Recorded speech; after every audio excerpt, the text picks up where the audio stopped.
Assalamualaikum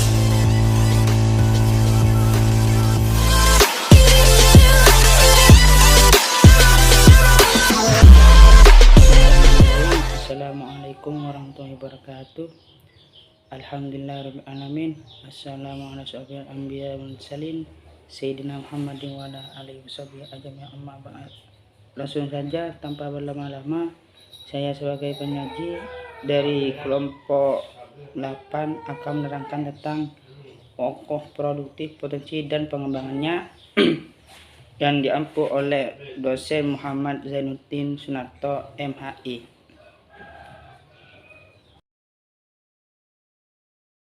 Selanjutnya saya akan menjelaskan dulu apa itu wakoh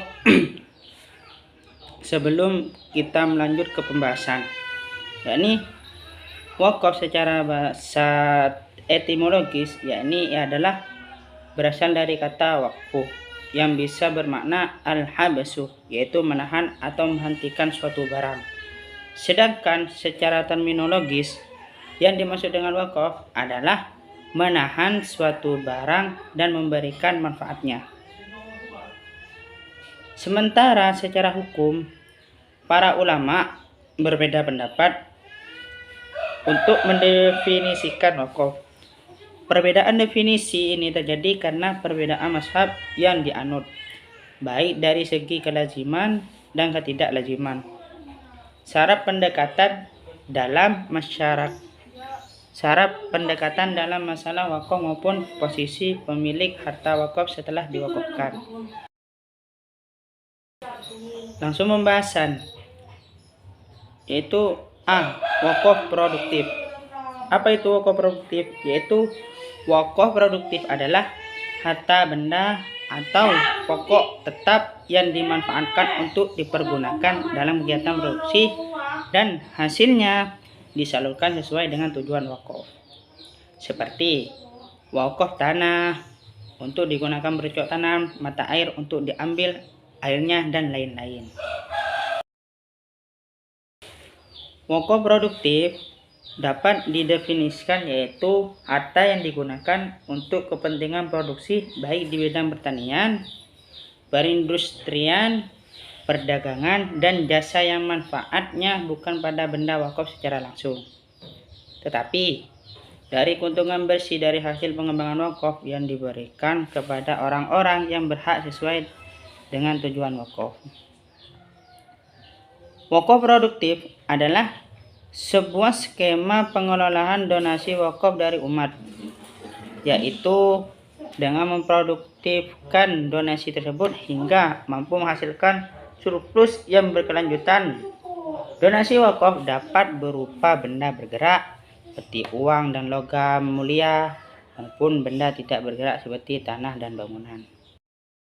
Langsung pembahasan yang kedua, yaitu B. Potensi wakaf. Wakaf merupakan salah satu dana filantropi Islam yang memiliki potensi besar untuk kesejahteraan negara.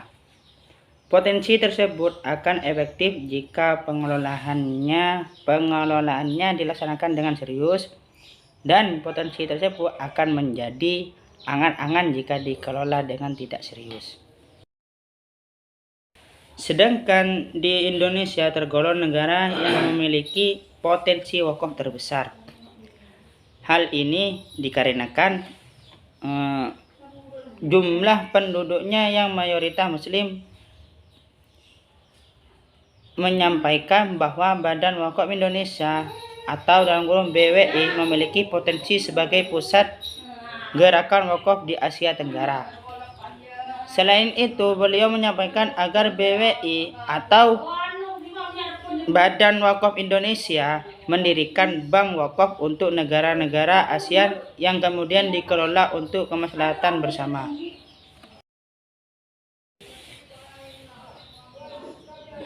Selanjutnya, untuk mengoptimalkan potensi wakaf dituntut kemampuan dan kerja keras kita untuk mewujudkannya. Jadi, untuk mengoptimalkan wakaf itu dituntut kita harus bekerja keras tanpa adanya rasa lelah gitu. Terus terutama dalam upaya merubah paradigma terhadap pengelolaan harta wakaf. Kesamaan persepsi dan cara pandang terhadap pengembangan dan pemberdayaan wakaf produktif sangat penting agar tumbuhnya dukungan masyarakat guna terwujudnya perekonomian masyarakat yang kuat dan sejahtera. Lanjut ke yang pembahasan terakhir, yaitu pengembangan wakaf. Dalam rangka mengembangkan dan memajukan perwakafan di Indonesia, pemerintah sesuai dengan amanat Undang-Undang Nomor 41 Tahun 2014 tentang wakaf telah mendirikan Badan Wakaf Indonesia, yaitu BWI, sebagai lembaga negara yang independen. BWI diberikan tugas dan wewenang. Berikut rinciannya, yaitu yang pertama ialah melakukan pengelolaan dan pengembangan harta wakaf berskala nasional dan internasional. Nomor 2, memberikan saran dan pertimbangan kepada pemerintah dalam penyusunan kebijakan di bidang perwakafan. Yang ketiga ialah membina nazir.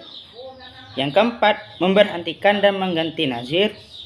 Yang kelima, memberikan persetujuan dan atau untuk izin atas perubahan peruntukan dan status harta benda wakaf. Dan yang terakhir ialah memberikan persetujuan atas penukaran harta benda wakaf. Alhamdulillah, dari pembahasan tersebut kita semoga diberikan kemanfaatan dan ilmu yang barokah. Semoga dari awal sampai akhir yang sudah saya jelaskan semoga bermanfaat bagi teman-teman, juga para dosen, dan juga sebelumnya saya minta maaf jika pemaparan materinya agak sedikit kurang mengerti. Jadi tolong dimaklumi, kami sebagai mahasiswa butuh bimbingan atau butuh pendorong untuk kedepannya lebih baik lagi. Dan untuk dosen Bapak Muhammad Zainuddin Suharto, saya mohon maaf sebesar-besarnya Pak. Demikian dari saya. Assalamualaikum warahmatullahi wabarakatuh.